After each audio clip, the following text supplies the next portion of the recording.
നമസ്തേ.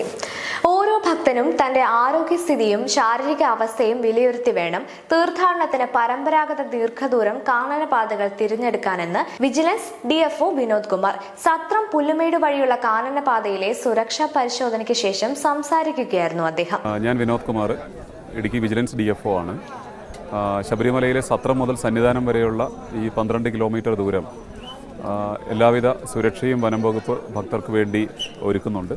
രാവിലെ 7 മണിക്കാണ് സത്രത്തിൽ നിന്നുള്ള ആദ്യ അയ്യപ്പ ഭക്തരെ കടത്തിവിടുന്നത്. അതിന് മുൻപായി തന്നെ വനം വകുപ്പ് ജീവനക്കാർ ഈ പരമ്പരാഗത കാനനപാതയിൽ ആനയോ മറ്റു ഏതെങ്കിലും വന്യജീവികളുടെ സാമീപ്യം അയ്യപ്പ ഭക്തർക്ക് ബുദ്ധിമുട്ടുണ്ടാവാതിരിക്കുന്നതിന് വേണ്ടി പരിശോധന നടത്തി അപ്രകാരമൊന്നുമില്ല എന്ന് ഉറപ്പ് വരുത്തിയിട്ടാണ് കടത്തിവിടുന്നത്.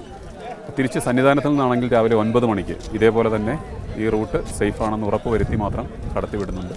ഈ റൂട്ടിൽ വനം വകുപ്പിൻ്റെ തന്നെ സേവന താവളങ്ങളുണ്ട്. ഇവിടെ ഭക്തർക്ക് ആവശ്യത്തിനുള്ള ഭക്ഷണവും മറ്റു കാര്യങ്ങളുമൊക്കെ ഒരുക്കിയിട്ടുണ്ട്.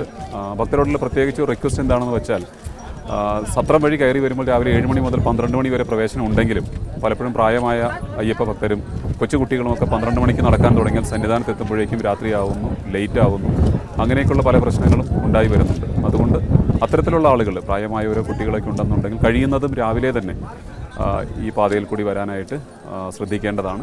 പാതയിലെ ബാക്കിയുള്ള എല്ലാവിധ സുരക്ഷയും വനം വകുപ്പ് ഒരുക്കി വരുന്നുണ്ട്. ഈ ഒരു സ്ഥലമെന്ന് പറയുന്നത് പുല്ലുമേടാണ്. ഇവിടെ ആരോഗ്യവകുപ്പിൻ്റെയും പോലീസിൻ്റെയും ഒക്കെ സേവനം ഭക്തർക്ക് ലഭ്യമാകുന്നുണ്ട്. സത്രം മുതൽ സന്നിധാനം വരെയുള്ളൊരു ദൂരം 12 കിലോമീറ്റർ ദൂരമാണ്. അത് സ്വാഭാവികമായിട്ട് അറിയാവുന്ന പോലെ തന്നെ കാട് കയറ്റവും ഇറക്കവും നിറഞ്ഞ ടെറൈൻ ഇത്തിരി ബുദ്ധിമുട്ടുള്ളൊരു വഴിയാണ്. പലപ്പോഴും റീൽസിലൊക്കെ കാണുന്ന പോലെ അത്ര സുഗമമായൊരു വഴിയായി കണ്ട് പല ഭക്തരും വരുന്നുണ്ട്. അവർക്കൊക്കെ ശാരീരികമായിട്ടുള്ള അതിൻ്റേതായ ക്ലേശങ്ങൾ ഉണ്ടാകുന്നുമുണ്ട്. അപ്പോൾ അതുകൊണ്ട് അത് ഭക്തരൊന്ന് ശ്രദ്ധിക്കേണ്ടതാണ്. വഴിയിലുടനീളം നമുക്ക് നമ്മളുടെ എക്കോ ഗാർഡ്സും വനം വകുപ്പ് ജീവനക്കാരുമുണ്ട്, ആംഡ് ഗാർഡ്സുണ്ട്.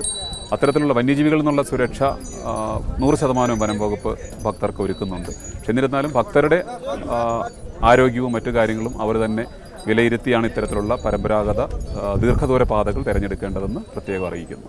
സമൂഹ മാധ്യമങ്ങളിലെ റീൽസിൽ അവതരിപ്പിക്കുന്നത് പോലെ എളുപ്പമല്ല കാനനപാത താണ്ടൽ. കയറ്റവും ഇറക്കവും നിറഞ്ഞ ദുർഘടമായ പാതയാണിത്. സുഗമമായ വഴിയാണെന്ന് കരുതി എത്തുന്ന ഭക്തർക്ക് ശാരീരികമായി ക്ലേശങ്ങൾ നേരിടേണ്ടി വരുന്നുണ്ട്. ഇക്കാര്യം ഭക്തർ പ്രത്യേകം ശ്രദ്ധിക്കണം. സത്രം വഴി രാവിലെ 9 മുതൽ 12 മണി വരെ പ്രവേശനമുണ്ടെങ്കിലും പ്രായമേറിയ അയ്യപ്പ ഭക്തരും കുട്ടി അയ്യപ്പന്മാരും സന്നിധാനത്തെത്തുമ്പോൾ രാത്രിയാകാറുണ്ട്. പ്രായമായവരും കുട്ടികളും കഴിയുന്നതും രാവിലെ തന്നെ കാനനപാതയിൽ കൂടി വരാൻ ശ്രദ്ധിക്കണമെന്നും അദ്ദേഹം നിർദ്ദേശിച്ചു. സത്രം മുതൽ സന്നിധാനം വരെയുള്ള 12 കിലോമീറ്റർ കാനനപാതയിൽ ഭക്തർക്ക് വന്യജീവികളിൽ നിന്നുള്ള എല്ലാവിധ സുരക്ഷയും വനം വകുപ്പ് ഒരുക്കുന്നുണ്ടെന്ന് DFO പറഞ്ഞു. രാവിലെ 7 മണിക്കാണ് സത്രത്തിൽ ആദ്യ അയ്യപ്പ ഭക്തനെ കടത്തിവിടുന്നത്.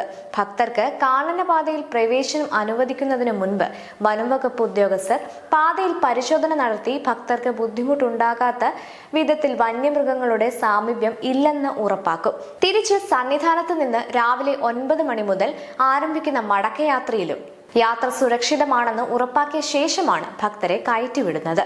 പാതയിലുടനീളം വനംവകുപ്പിന്റെ സേവന താവളങ്ങളുണ്ട്.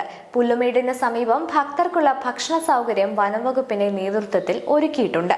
പുല്ലുമേട്ടിൽ ആരോഗ്യവകുപ്പിന്റെയും പോലീസിന്റെയും മെഡിക്കൽ സേവനം ഭക്തർക്ക് ലഭ്യമാകുന്നുണ്ട്. വഴിയിൽ ഫോറസ്റ്റ് വാച്ചർമാരുടെയും എക്കോ ഗാർഡുകളുടെയും സേവനവും ലഭ്യമാണെന്നും അദ്ദേഹം പറഞ്ഞു.